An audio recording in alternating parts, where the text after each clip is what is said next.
Hey kids, it's Graham here from therecordingrevolution.com, and I've got 3 time savers for you for Pro Tools. If you're using Pro Tools and you're not doing these 3 things, you're missing out, okay?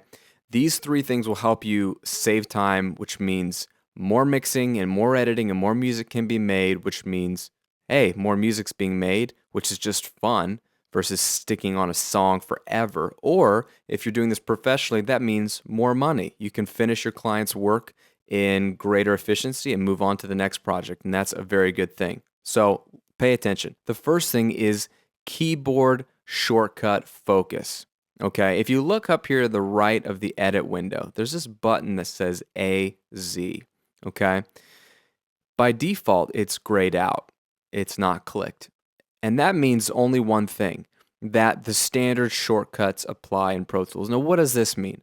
That means that you're probably doing things like selecting an area to copy and hitting Command C or Control C on a PC to copy. And then if you wanted to paste that region, you'd use Command or Control V to paste. Okay? Pretty normal. Same thing if you want to undo, it'd be Command Z. All right? What's the big deal? The big deal is that Pro Tools has a way better option called Keyboard Shortcut Focus, which basically eliminates one of the 2 buttons you're having to press for the shortcut. When you engage this little button, this means that now instead of having to press Command C to copy, I can just press the letter C. One hit, and then instead of Command V to paste, I can just hit V, paste. Okay, now that seems really minute, but you times that by thousands and thousands of keyboard shortcuts that you're using over a few hours in Pro Tools, and you're saving a lot of seconds, which saves you a lot of minutes, which saves you a lot of time. The idea is that the moment that button is checked, a whole host of simplified, shorter, faster keyboard shortcuts open up for you. For example, with this turned off, if I want to zoom in or zoom out on the keyboard, I can hold Command bracket and tap the bracket in, or the other bracket. That's great. I don't have to use my mouse. I don't have to do any zoom in things. I'm using the keyboard. But why do that when with this engaged, I can simply have my left hand over the R and T buttons and just tap the letter T to zoom in and the letter R to zoom out. If you're following along at a computer, this means your left hand is on those 2 buttons while your right hand has got the mouse typically, so you can be clicking on whatever you want and zooming in instantly. I'm zooming out instantly, just with one key command. I don't have to do any of this command bracket or figure out which bracket. I can keep my hands in place. That keyboard shortcut alone saves me a ton of time when flying around a massive session. All right, keyboard shortcut focus. Have that puppy on at all times. Save yourself a ton of trouble. You'll start to see what kind of shortcuts open up to you when you have that engaged. The next thing most people don't do is they don't take advantage of renaming their sends or their outputs or any of their I/O. This is what I mean. When I'm mixing and I want to create a new delay or a new track, I could create a new aux, call it cool verb, and I could set its input to be bus 4344 because that's available. But then what does that mean? That means I have to go start routing my tracks like my lead guitar part to bus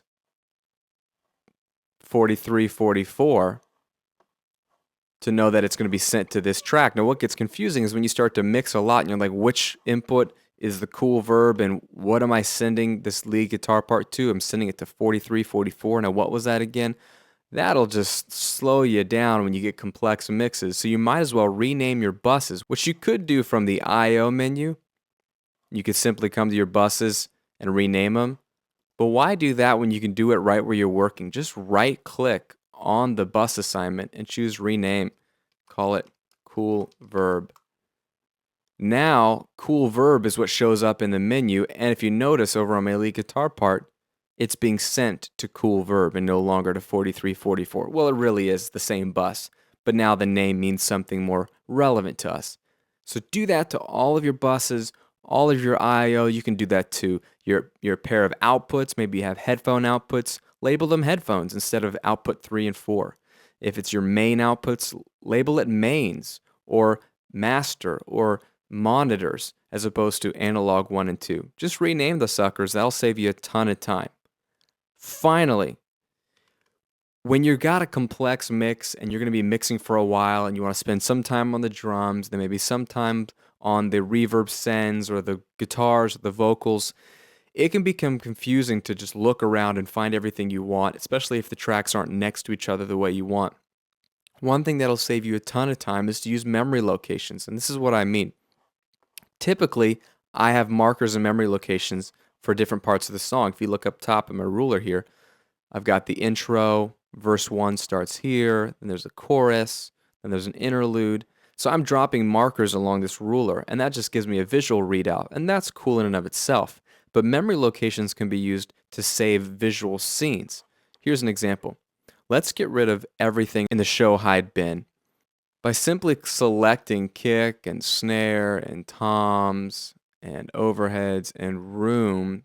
I've got all my drum tracks just the way I want them. I'm going to go ahead and make sure that they're all set to waveform view, and I'm going to bring the view down. There are all my drum tracks. Sometimes I just want to focus on my drums for editing purposes or even for mixing purposes. I just want to see my drum tracks. When you've got that set up, simply bring up the memory locations window by selecting it here or choosing Command or Control 5. And if you notice, I've got my memory locations already set. These are my intro, my verse, my chorus. I'm using these to just see what parts of the songs I'm at. Well, I can create new ones that are actually scenes. So by pressing the Enter button on your keyboard, it allows you to enter a new memory location. But instead of a marker, I'm going to choose None, and I'm going to choose Track, Show, and Hide. I'm also going to choose Track Heights. And I'm going to call this Drums View. Click OK. All right. There it is in my memory location window, Drums View. Let me do another one.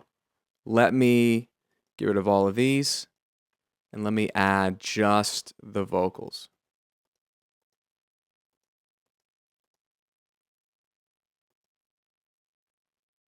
All right, hit enter, choose vocal view.